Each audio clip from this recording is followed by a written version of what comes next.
सिद्धार्थ पिठानी को उम्र कैद होगी, लेकिन ऐसा क्यों कह रहा हूं कि क्यों उम्र कैद हो सकती है। सबसे पहले आप समीर वानखेड़े जी के इस वीडियो को देखिए। सिद्धार्थ पिठानी को इंटरसेप्ट किया गया क्राइम नंबर 16 के सिलसिले में। इन पे सीरियस चार्जेस हैं, जैसा कि सेक्शंस 27, 27A, 28, 29 और बाकी की भी धाराएं लगी हुई। इस वीडियो में समीर वानखेड़े जी ने यह कहा है कि सिद्धार्थ पिठानी के ऊपर एक्ट 16, 27A, 27, 28 और 29 एक्ट लगे हुए हैं।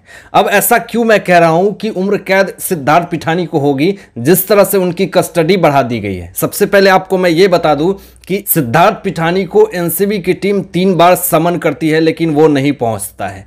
उसके बाद ये तो एक क्राइम हो गया, एक फ्रॉडगिरी और जालसाजी का आरोप तो लगा है 28 एक्ट के तहत। लेकिन आपको ये भी बता दूं कि उसके बाद ये 9 महीने से जिस तरह से फरार चल रहा था, तो ये कहीं ना कहीं पूरी तरह से पुलिस को, एनसीबी को ये चकमा देने की कोशिश हो रही थी। और जो भी हानि हुई है पुलिस इन्वेस्टिगेशन में और जो कुछ भी यहां पे चीजें सामने आई है, इसमें साफ पता चलता है कि सिद्धार्थ पिठानी चकमा दे रहे थे पुलिस को। हमारे सर्कल में कुछ एडवोकेट हैं, जिसमें एक पर्सनल एडवाइजर है मेरा एडवोकेट। हमने उनसे बात करी और हमने उनसे पूछा कि इसमें जो भी एक्ट लगा है सिद्धार्थ पिठानी पे, इसमें सबसे गंभीर एक्ट कौन सा है। तो उन्होंने ये कहा कि 27A जो एक्ट है, इसमें सबसे गंभीर आरोप है। ये जो एक्ट लगा है, 27A एक्ट लगा है, वो ड्रग्स की तस्करी करने वाले के ऊपर लगाया जाता है। यानी कि ड्रग्स की तस्करी करते हुए ये पकड़ाए हैं, या फिर इन्होंने ऐसा कुछ बयान दे दिया है जिस कारण से एनसीबी को इन पे शक हो गया। अब इसमें जो सजा होती है वो 10 साल से ज्यादा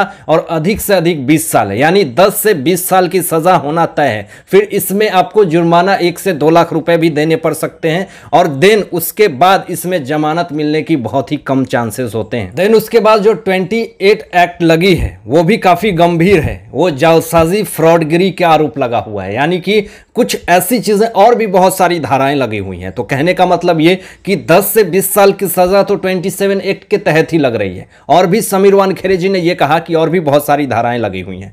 तो कहने का मतलब यह कि सिद्धार्थ पिठानी उम्र कैद के लिए रास्ता इनका खुल चुका है। और जिस तरह से ये जुडिशियल कस्टडी में 14 दिन के लिए हैं, और इस वक्त कितनी सारी भेदें खुलेंगी, कितनी सारी बातें खुलेंगी, ये तो अब आने वाला समय ही बताएगा, जिसपे कि 14 दिन में क्या बड़ा बड़ा खुलासा होता है। एसएसआर के केस में इनका नाम आए चाहे नहीं आए, लेकिन जिस तरह से 27 एक्ट लगे हुए इन पे ऊपर, उसमें इनको 20 साल की सजा तय है। तो इससे बचना काफी मुश्किल है उनके लिए। और आपको एक और बात मैं इंपॉर्टेंट बता देना चाहता हूं कि एक फोटो दिखाना चाहता हूं कि वो कौन सी फोटो है जिससे कि एनसीबी ने इस इंसान को, सिद्धार्थ पिठानी को, ट्रेस किया था। सबसे पहले आप इस पिक को देखिए कि इस फोटो में इनकी जीएफ जो दिख रही हैं पीछे, और उसके बाद जिस तरह से हाफ फोटो इन्होंने इंस्टाग्राम पे पोस्ट करा था अकाउंट को बदलने के बाद, तो फिर उसके बाद जैसे कि इन्होंने एंगेजमेंट की फोटो इन्होंने रखी, पोस्ट डाली, तो उस फोटो से इसको डिटेक्ट करा गया पुराने पिछले फोटो से कि इनके जीएफ भी इनके पीछे